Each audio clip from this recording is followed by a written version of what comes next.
Assalamualaikum warahmatullahi wabarakatuh. Perkenalkan, saya Nurlaila NIM 1911135. Di sini saya akan mempresentasikan hasil tugas besar saya mengenai pemanfaatan teknologi satelit penginderaan jauh untuk monitoring kejadian iklim ekstrim di Indonesia. Pembahasan yang pertama itu adalah latar belakang, yang kedua teknologi penginderaan jauh, yang ketiga monitoring hujan ekstrim, yang keempat monitoring kekeringan, yang kelima monitoring banjir, dan yang keenam tantangan dan prospek ke depan. Selanjutnya latar belakang, deteksi dan monitoring kejadian iklim ekstrim dan dampaknya di wilayah Indonesia membutuhkan jaringan pengamatan yang luas secara terus-menerus.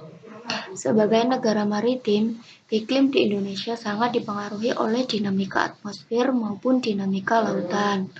Sehingga monitoring iklim ekstrim mencakup informasi tentang kondisi atmosfer maupun lautan.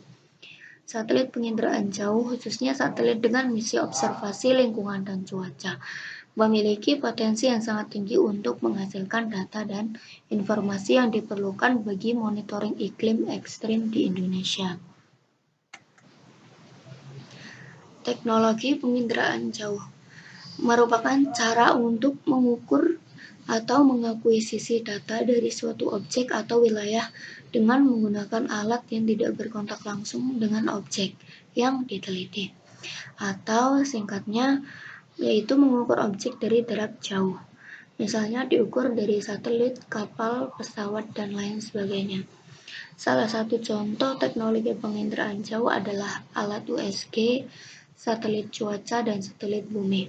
Dalam bahasa Inggris, penginderaan jauh ini disebut remote sensing.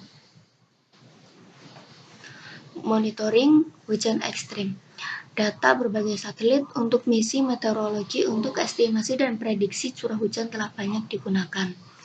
Data satelit yang digunakan untuk monitoring curah hujan dan kondisi ekstrim antara lain Geostationary Meteorological Satellite atau Multipurpose Transmission Satellite (MTSAT) atau sekarang Himawari 8. Lalu ada Tropical Rainfall Measuring Mission dan QMORP, model awal yang dikembangkan untuk monitoring cuaca ekstrim menggunakan variabel suhu puncak awan dari data kanal inframerah dari data GMS.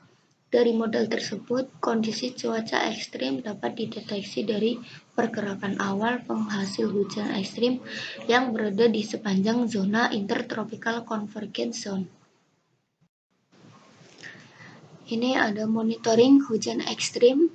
Ini adalah gambar monitoring liputan awan penghasil hujan ekstrim di Indonesia, di mana dia semakin biru, semakin merah, maka akan curah hujannya semakin tinggi. Selanjutnya ada perhitungan estimasi curah hujan harian. Yang pertama adalah menggunakan metode auto estimator. Merupakan metode estimasi curah hujan yang memadukan data suhu puncak awan, rata-rata pertumbuhan puncak awan, dan gradien suhu puncak awan yang didapat dari data citra satelit cuaca. Metode ini digunakan untuk menghitung akumulasi curah hujan. Dalam permodelannya, hujan diasumsikan terjadi pada puncak awan yang sedang berkembang, di mana rumusnya ada R sama dengan 1,1183 dikali 10 pangkat 11 eksponensial minus 3,6382 dikali 10 minus pangkat 2 dikali T 1.2, di mana R adalah jumlah curah hujan harian dan T adalah suhu puncak awan dalam satuan Kelvin. Lalu selanjutnya ada metode RSME, digunakan untuk mengetahui besarnya penyimpangan yang terjadi antara nilai prediksi total curah hujan harian dibandingkan dengan nilai total curah hujan harian aktual hasil observasi, di mana rumusnya ada RCT minus ROI kuadrat dibagi N. di mana N adalah banyak data, RC adalah curah hujan hasil estimasi KI dalam satuan mm, lalu ada ROI adalah curah hujan aktual hasil observasi KI. Selanjutnya, keakuratan estimasi curah hujan. Untuk membantu dalam menentukan keakuratan dari estimasi curah hujan harian dengan menggunakan metode autoestimator, maka digunakan metode frekuensi dan presentasi, di mana rumusnya ada PHH sama dengan F per N dikali 100%. PHH merupakan presentasi akurasi harian hujan, dan F adalah banyaknya hari hujan, dan N adalah banyaknya data. Selanjutnya ada monitoring kekeringan. Selain anomali curah hujan, variabel indeks vegetasi dari data satelit banyak digunakan sebagai indikator dalam monitoring kekeringan untuk aplikasi kehutanan dan pertanian.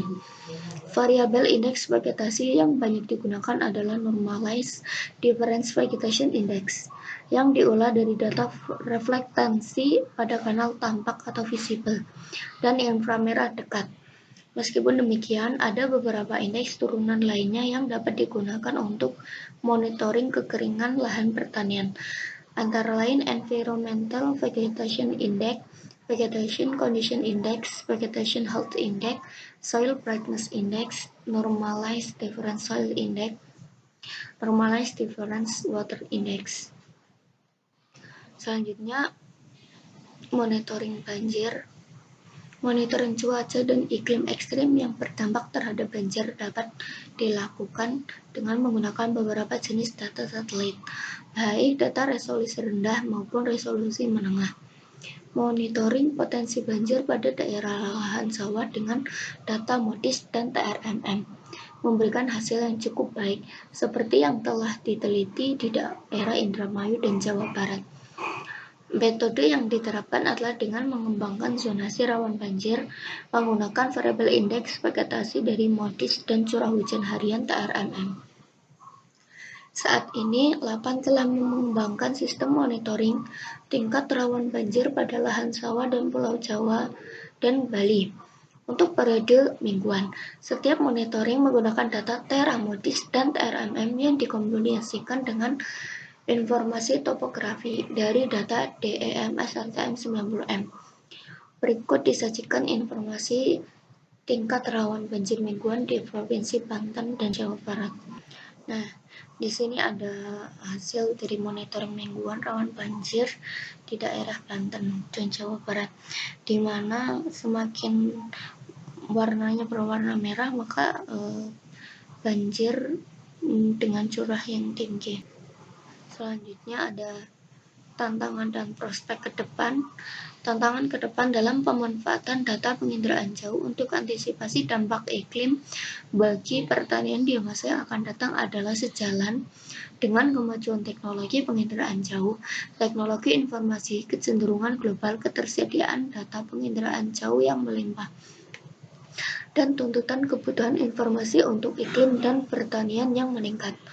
Pertama adalah tantangan untuk meningkatkan akurasi model monitoring iklim ekstrim berbasis data penginderaan jauh.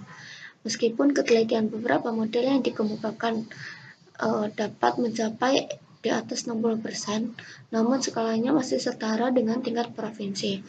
Untuk skala tingkat kabupaten, akurasi model pada umumnya lebih rendah sehingga masih perlu ditingkatkan.